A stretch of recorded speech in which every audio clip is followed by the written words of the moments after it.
vamos ler Marcos 16, do versículo 9 ao 18, que diz, eu vou ler, vocês acompanhem. E Jesus, tendo ressuscitado na manhã do primeiro dia da semana, apareceu primeiramente a Maria Madalena, da qual tinha expulsado 7 demônios. E partindo ela, anunciou-o àqueles que tinham estado com ele, os quais estavam tristes e chorando. E ouvindo eles que Jesus vivia, que tinham sido vistos por ela, não o creram.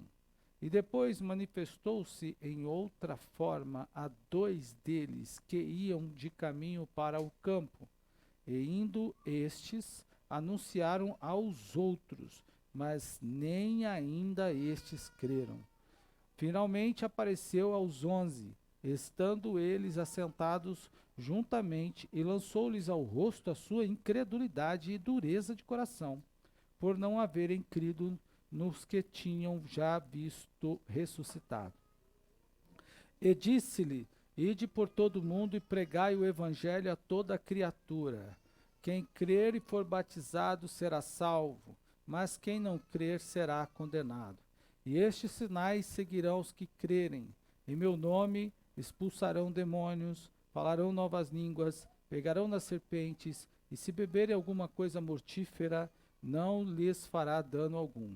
E imporão as mãos sobre os enfermos e os curarão. Ora, o Senhor, depois de lhes ter falado, foi recebido no céu e assentou-se à direita de Deus. Agora, indo para o texto que pregamos, que vamos falar, quero compartilhar um pouco sobre a necessidade de se pregar o evangelho a toda criatura. E quando se fala de toda criatura, você sabe que eu estive pensando há pouco tempo que algumas pessoas não fazem muito parte, não estão inclusas nesse pacote de toda criatura, não por parte de Deus, mas por parte da igreja. A igreja não olha muito para determinados públicos, os quais eu quero compartilhar com vocês. Por isso, esta noite precisamos compartilhar, precisamos falar, revisar. Antes disso, já eu chego lá, há uma necessidade, então, de preparo. Neste encontro, percebam que Jesus apareceu primeiro a um grupo de pessoas, esse grupo falou a outro grupo que não acreditou. Não é? Depois ele apareceu novamente a outro grupo que falou a outro grupo e o outro grupo não acreditou. Parece que há uma ruptura na crença ou na credulidade, vamos falar assim, no ato de crer, na segunda experiência, ou segunda geração, vamos dizer assim. Porque quem tem um encontro direto, creu. Quem não teve um encontro direto, mas teve um encontro teve uma notícia a partir de uma segunda pessoa, não creu. Isso está aqui no texto, nos 2 versículos que li, e que inclusive eu dei ênfase na leitura. Ele diz assim, partindo dali, olha só, e partindo ela, anunciou àqueles que tinham estado com ele, os quais estavam tristes e chorando. O estado dos discípulos era tristeza e choro. E ouvindo eles que Jesus vivia e tinha sido visto por ela, não creram. Então os discípulos não acreditaram no que a mulher falou. Depois, diz a Bíblia, se manifestou em outra forma a 2 deles, que iam caminho para o campo. Indo estes, anunciaram-no aos outros, que também não creram. Então percebam que a mulher creu, e os 2 que estavam no caminho do campo também creram. Mas os discípulos que ouviram a mulher não creram, e os outros discípulos que ouviram os 2 que iam para o campo também não acreditaram. Então tem uma dificuldade aí. Tem um problema. Não sabemos de que forma foi apresentado o evangelho. A mensagem foi a mesma. Ele disse que era para avisar. Olha lá, Ele apareceu primeiro a Maria Madalena, que tinha expulsado 7 demônios, e ordenou que ela anunciasse aos outros. Agora, será que o problema da descrença dos discípulos, será que o problema da dificuldade dos discípulos que ouviram a mulher, de não acreditar no testemunho da mulher, foi gerado somente pela falta de fé deles ou também pelo preparo dela? Mas, para não deixar a coisa, senão alguém vai falar, essa mensagem é sexista, não é? Alguém poderá dizer, essa mensagem é sexista. Não, porque aí uma mulher, 2 homens. Então uma mulher pregou, os homens não acreditaram. 2 homens pregaram e os outros também não acreditaram. Então, aí mais abaixo, os 2 que estavam indo ao campo também anunciaram aos demais e eles também não, os demais que ouviram não creram. Então pode ser que tenha um problema aí, ok? Pode ser que tenha um problema aí. E esse problema está claro, Jesus anuncia, finalmente, verso 14, apareceu aos 11, estando eles assentados, juntamente ele já lança em rosto a sua incredulidade e dureza de coração. A primeira questão está dita aqui. Vocês não podem ser incrédulos, vocês têm que ser crente. Vocês têm que ser crente. E ouvir Jesus não era muito fácil, não. Porque, veja o texto, diz aqui, ele dá logo na testa. Tum! Para de ser incrédulo, seu crente bully. Acredita, não é? Mais ou menos assim que ele fala. No entanto, ele lança a dureza de coração por não terem crido nos que já tinham visto ressuscitado, e aí ele dá o preparo. É impressionante a capacidade de Jesus fazer isso, por isso que o Augusto Cury fala que ele é a mente mais inteligente, né, e deixou o ateísmo para crer em Jesus por conta exatamente da capacidade administrativa e intelectual de Jesus. Porque ele deixa o problema da incredulidade de lado e já passa em seguida a fazer outras ações. O que Jesus faz? Jesus lança diante dos discípulos 3 pontos. Primeiro, ele entrega uma missão. Qual era a missão? Ide, portanto, ao todo mundo e pregai o evangelho. Essa missão é de toda a igreja. Toda a igreja que está aqui, olhe para mim, do menor ao maior, tem o dever de pregar o evangelho. E o que é pregar o evangelho? Vamos diferenciar o que é pregar do que é ensinar. São coisas diferentes. Pregar é uma coisa, ensinar é outra. Lá em Mateus capítulo 28, ele diz assim, ide, portanto, e ensinai. Fazei discípulos, ensinando e batizando em nome do Pai, do Filho e do Espírito Santo. Pregar é diferente de ensinar. Quando eu prego, eu anuncio a salvação por meio de Cristo. Eu falo do sacrifício que Cristo fez por nós para nos salvar. Isso é pregação. Eu apresento a salvação que Jesus nos dá para qualquer pessoa. Isso é pregação. Pregar é anunciar a salvação a todas as pessoas. E esse dever não é só do pastor. Esse dever é da igreja. Ele entregou isso à igreja. Do púlpito à porta, todos aqui têm o dever de fazer isso, de falar de Jesus, de anunciar a salvação. Com vergonha ou sem vergonha. Mas esse é o dever de todos. Essa é a missão que nós temos que fazer. Eu não vou entrar no mérito do erro dos judeus, mas essa missão foi entregue aos judeus também. E eles não fizeram errado. Eles deixaram de fazer. O judaísmo não é missionário. Olhe para mim, judaísmo não é missionário. Não tem judaísmo missionário. Judaísmo não convida você. Você não é convidado a se tornar um judeu. Você é que bate na porta se quiser ser. Entende? Era para eles serem missionários, não foram. Deus escolheu um povo, entregou a eles a palavra, entregou a eles a missão de aproximar o povo de Deus, mas eles não fizeram isso. Eles negaram isso. Jesus, então, mostrou a missão e deu à igreja. Então, todos aqui que acreditam em Jesus têm o dever de anunciar o evangelho, de falar da salvação. Falar a quem?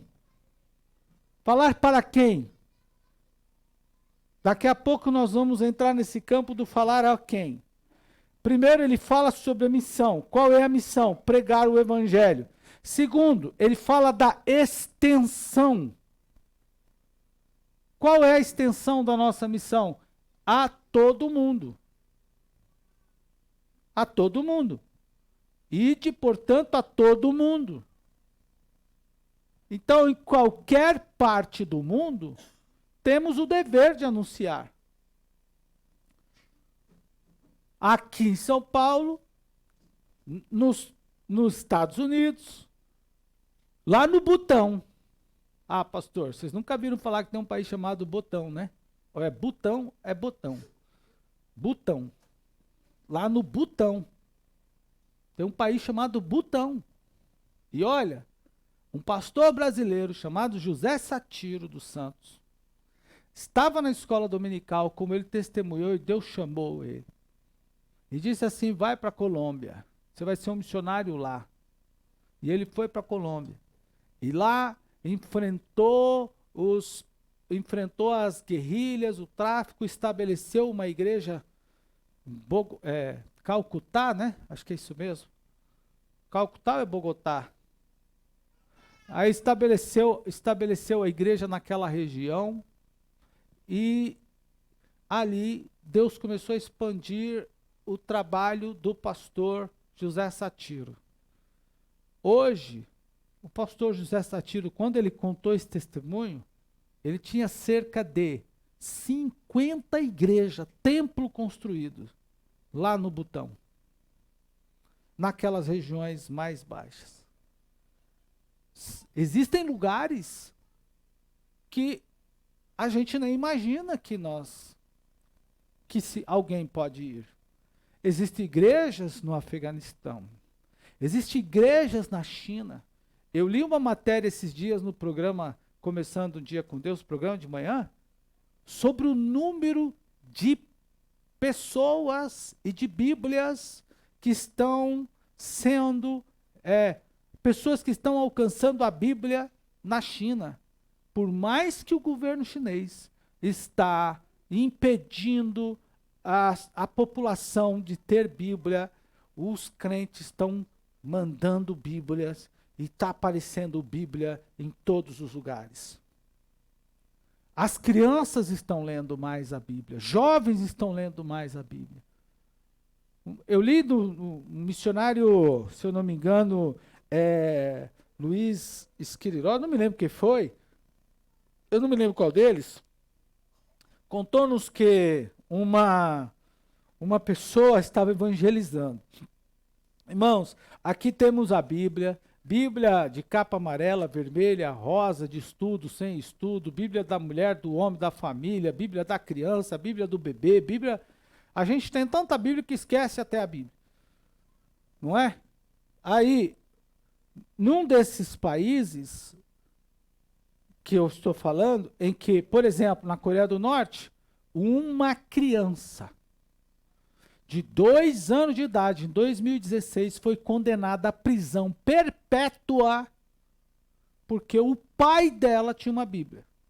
O que é condenar uma criança de 2 anos de idade à prisão perpétua? Porque o pai dela tinha uma Bíblia.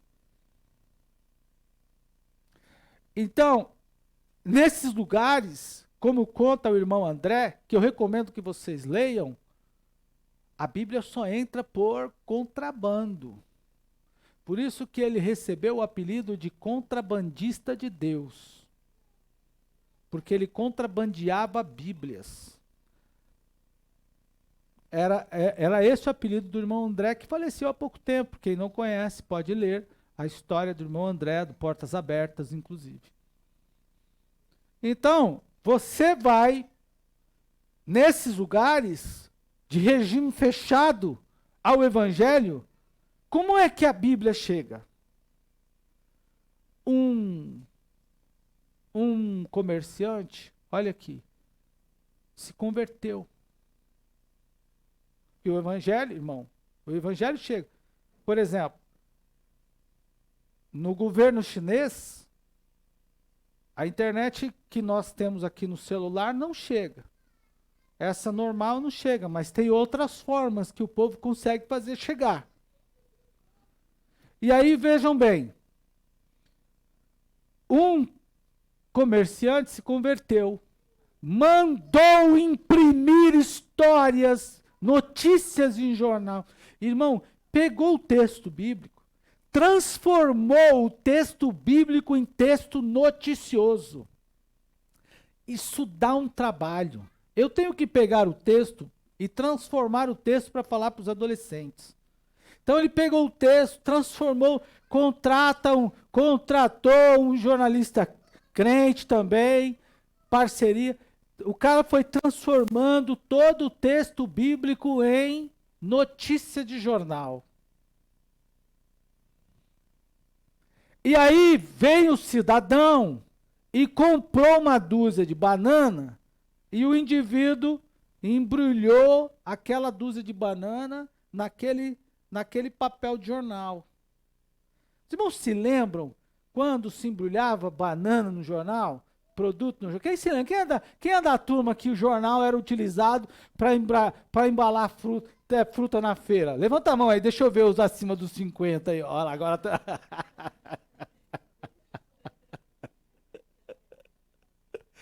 Eu também sou, viu? Mas era assim, não era? Era assim. Aí, hoje tem lá uma sacolinha e tal. O indivíduo que comprou a dúzia de banana lá, a fruta, quando desembalou, foi jogar fora, viu o título. Tipo assim, homem ressuscita depois de 3 dias. Depois de 3 dias de sepultado. Mais ou menos essa era e bem sensacionalista, né? Homem, título jornalístico, não tem artigo. O homem, não, no início da frase, é direto. Sujeito, verbo, predicado. Homem ressuscita depois de 3 dias de sepultado. E ele contou, e ele deu uma notícia, pegou, olha só como o cara teve que fazer. Pegou uma parte de um evento que tinha acontecido, embutiu a matéria do homem morto que ressuscitou 3 dias no meio do evento para não sofrer punição. Contou só uma parte da história. O rapaz que comprou, leu, título, ficou curioso, porque não é uma coisa comum. Leu aquela matéria, tinha só um pedaço. No outro dia ele foi comprar outro produto. Ele falou assim, eu quero a segunda parte daquela matéria de ontem. Eu quero a segunda parte daquela matéria de ontem. Aí qual a matéria? O jornal de ontem que você me mandou, que falava do homem que ressuscitou 3 dias depois. Aí o comerciante foi lá e pegou a segunda parte da matéria, embrulhou a matéria, e assim ele foi evangelizando, até que o camarada se converteu, aí converteu outro, converteu outro, converteu outro, converteu outro, converteu outro, converteu outro. Aqui nós conseguimos. É fácil hoje pregar o evangelho. É fácil falar da fé. Mas tem lugares que não. A extensão não é só aqui, não é só a nossa casa. É o mundo todo. Max Dow, um evangelista que a gente conhece, ele trabalha lá entre os muçulmanos na Arábia Saudita. Agora ele está para aquela região. Entre os muçulmanos, ele trabalha naquela região. Ele faz cultos. E ele é caracteristicamente muçulmano. Não é? E para transitar bem, ele se veste de vez em quando como os extremistas. E ele já disse-nos que passou por situações, ele contando, e contou isso, por exemplo, lá numa reunião do Belenzinho, dizendo que o indivíduo coloca o fuzil na cabeça dele, você não fala que Jesus cura, se Jesus não curar, você que morre. Jesus não curar meu filho, é você que morre. Ele está lá fazendo campanhas lá, para agora, para aquela região. Tem que pregar o evangelho todo. Então a gente tem que entrar todas as partes. Mas eu não vou dar ênfase a esse público, como eu já falei, embora citei, mencionei. Mas eu quero falar sobre o terceiro, a toda criatura. Repita comigo, a toda criatura. No início da minha pregação, eu disse que tem um público que não está no contexto da igreja. E qual é este público? Os especiais. Os especiais não estão no contexto da igreja. De toda a igreja, não. Não estão. E eu vou dizer por que não. Ele só entra, o especial só entra no contexto da igreja local quando começa a nascer crianças especiais na igreja. Mas geralmente eles não estão. O IBGE publicou, veja só, o IBGE publicou uma matéria em 7 de julho de 2023 e atualizou em 8/9/2023, às 15h32, dizendo que o Brasil tem 18,6 milhões de pessoas com deficiências. Com deficiência. Brasil tem 18,6 milhões de pessoas com deficiência, indica o IBGE. Onde eles estão? Onde estão os especiais? Por que a gente não ganha especial para Jesus? Nós fazemos culto, a coisa mais linda do mundo, a igreja está linda, irmão. Está bonita, a igreja arruma, feita, a gente faz. Eu estou falando de igreja no geral. Nós temos um especial aqui na igreja. E ele é o articulador do jogo aqui. Ele já passou uma agenda para mim aqui até junho de 2050 com quem ele vai cantar. Né? Já passou uma agenda aqui que vai cantar em junho, ó, dia do pastor, vou cantar dia 2 de junho com não sei com quem, dia 3 eu vou cantar com a irmã Nilda, dia 5 eu vou cantar com o senhor, dia 12 eu vou cantar não sei com quem, com não sei com quem, já articulou todo mundo. Já passou uma agenda, acho que é com o senhor, né? Com você, já passou agenda com todo mundo aí. Olha aqui para mim, onde estão os especiais? Por que a gente não vê os especiais na igreja? Vê, muito raro. O evangelho será que é só para gente que não tem nenhum problema, nenhuma deficiência nesse sentido? Ou, como eu comecei a pregação, lembra que eu falei que a incredulidade pode ser gerada por uma falta de competência? Competência, capacidade nesse sentido. Na arte de falar. Será? Quando a gente começa a visualizar, irmãos, o número de crianças com autismo cresce. O número de crianças com IDH cresce. O número de crianças com qualquer tipo de distúrbio cresce. Mas cadê a igreja que não... Onde estão essas crianças? E elas são diferentes, né? No sentido, elas têm as suas particularidades nesse quesito.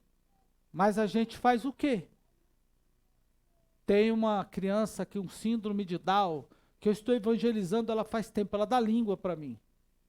Ela dá língua, ela passa lá passa lá junto do paizinho dela, que já está de idade, é muita idade. Eu falo, vamos para a igreja. Aí eu falo, vamos para a igreja, lá você vai tomar um café com a gente, gostoso. Aí ele olha, já é um homem. Estou falando de um homem de quase 30 anos já. Podemos lembrar 2 casos que tivemos aqui na igreja, me permita mexer a memória aí do irmão Michel. Mas quem se lembra da Denise? Falamos de Jesus para ela aqui. Tem fotos dela aqui, neste púlpito, tomando aula de escola dominical.